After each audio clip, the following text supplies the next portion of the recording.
Hello engineers, welcome back to Engineering Design Simplified.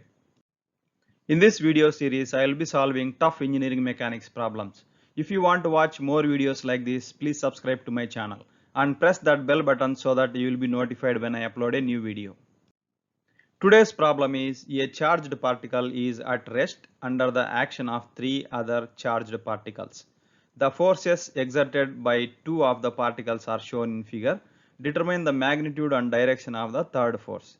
A charged particle is acted upon by three forces by other charged particles are shown here. This force is 10 newtons and it is acting at 30 degrees from the horizontal this direction.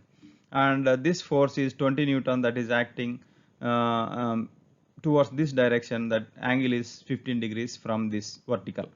Similarly, this force F is acting towards this direction at an angle theta from the horizontal. In this problem, we need to find F and theta. Let us see in the coming slides how to solve this problem.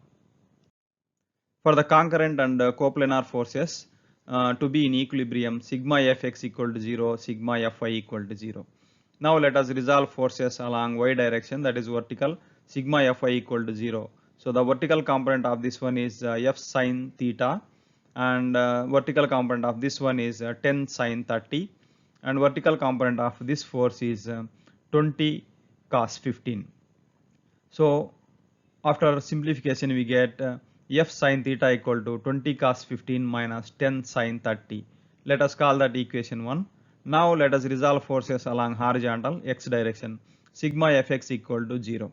So the horizontal component of this F equal to F cos 30 minus this one is acting towards this direction. Let us take minus. This is minus 10 cos 30, and the horizontal component of this one is plus, again this is acting towards this direction, 20 sin 15. So from this we get F cos theta equal to 10 cos 30 minus 20 sin 15. Let us call that equation 2. Now let us divide equation 1 by equation 2. We get tan theta equal to 20 cos 15 minus 10 sin 30 by 10 cos 30 minus 20 sin 15. So after simplification we get theta equal to 76.3 degrees. Similarly, from equation 1 we know that F equal to 20 cos 15 minus 10 sin 30 and sin divided by sin 76.3, that is this theta. So after simplification we get F equal to 14.7 Newton.